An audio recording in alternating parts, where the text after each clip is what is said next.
So I went out and bought myself some discounted Easter candy, and a lot of it, way more than I should have.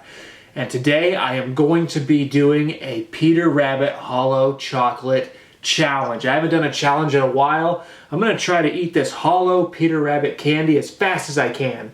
Chocolate itself is really hard to eat quick, so it's going to be a blast. I am going to be using milk to try to down it and make it as quick as possible. And while I am eating it, I am going to be reading you the tale of Peter Rabbit. Now let's get after it. I'm excited. It's been a while since I've done a challenge, so yeah, let's do it. I'll get a close-up of the Peter Rabbit thing.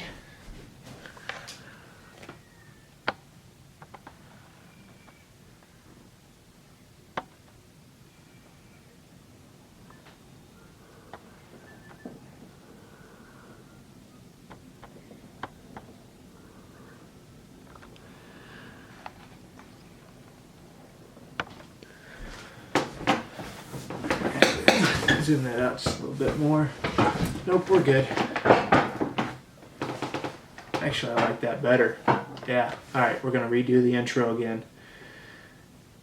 So, 3 minutes into this thing. Alright.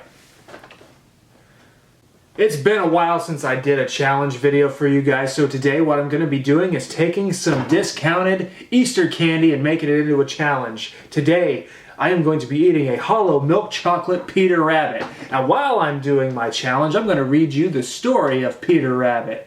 So enough talk. Let's get the challenge started. Let's open this bad boy up.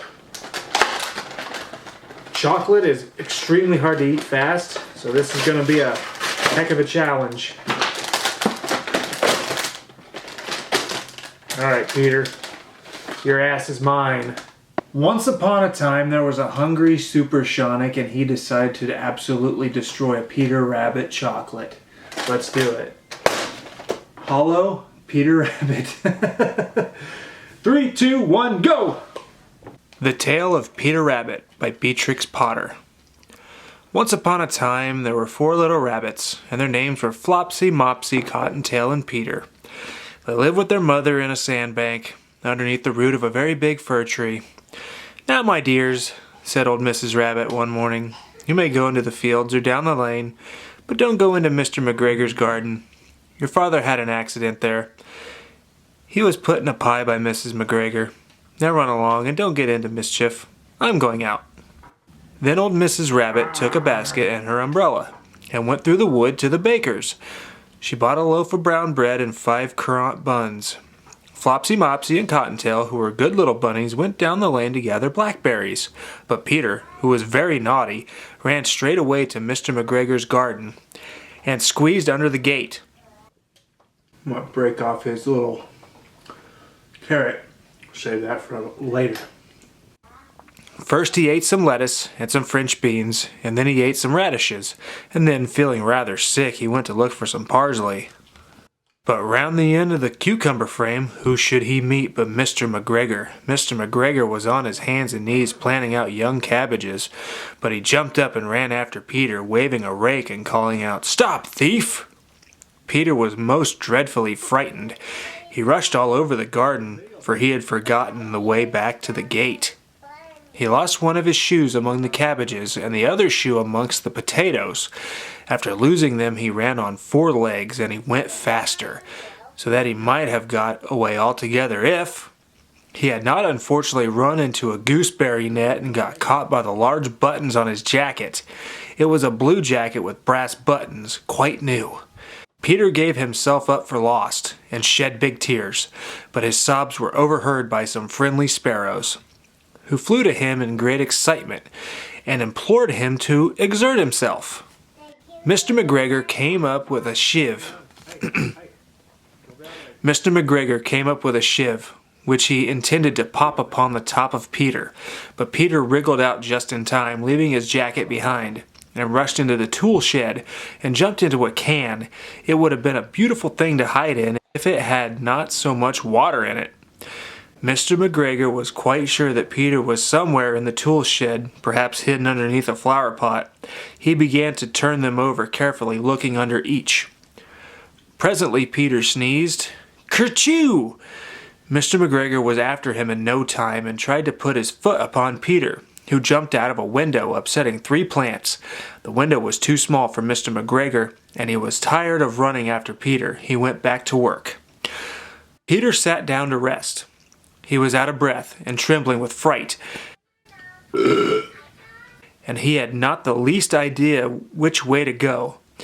Also, he was very damp with sitting in that can. After a time, he began to wander about, going lippity-lippity, not very fast, and looking all around. He found a door in a wall, but it was locked, and there was no room for a fat little rabbit to squeeze underneath. An old mouse was running in and out over the stone doorstep, carrying peas and beans to her family in the wood. Peter asked her the way to the gate, but she had such a large pea in her mouth that she could not answer. She only shook her head at him. Peter began to cry. Then he tried to find his way straight across the garden, and he became more and more puzzled. Presently he came to a pond where Mr. McGregor filled his water cans. A white cat was staring at some goldfish. She sat very, very still, but now and then the tip of her tail twitched as if it were alive. Peter thought it best to go away without speaking to her. He had heard about cats from his cousin, little Benjamin Bunny. He went back towards the tool shed, but suddenly, quite close to him, he heard the noise of a hoe. This is a lot of chocolate. Oh my God.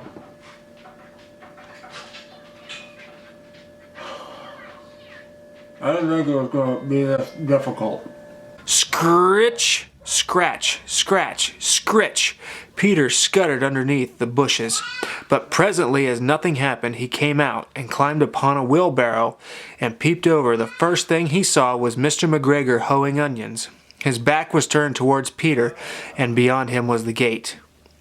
Peter got down very quietly off the wheelbarrow, and he started running as fast as he could go, along a straight walk behind some blackcurrant bushes. Mr. McGregor caught sight of him at the corner, but Peter did not care. He slipped underneath the gate and was safe at last in the wood, outside the garden. Mr. McGregor hung up a little jacket and the shoes for a scarecrow to frighten the blackbirds. Peter never stopped running or looked behind him till he got home to the big fir tree. He was so tired that he flopped down upon the nice soft sand on the floor of the rabbit hole and shut his eyes. His mother was busy cooking. She wondered what he had done with his clothes. It was the second little jacket and pair of shoes that Peter had lost in a fortnight. I am sorry to say that Peter was not very well during the evening. His mother put him to bed and made him some chamomile tea, and she gave a dose of it to Peter. 1 tablespoon to be taken at bedtime. But Flopsy, Mopsy, and Cottontail had bread and milk and blackberries for supper. The end. That's it. No more. Oh my God. I ate so much of that. I am so full. It is so rich. It is so rich. That chocolate, oh my God. I didn't expect it to be that hard. It's a hollow candy, but it is what it is. But I am going to finish his little carrot. What's up, Doc? Yeah, that is Bunny Rabbit. It is. Aww.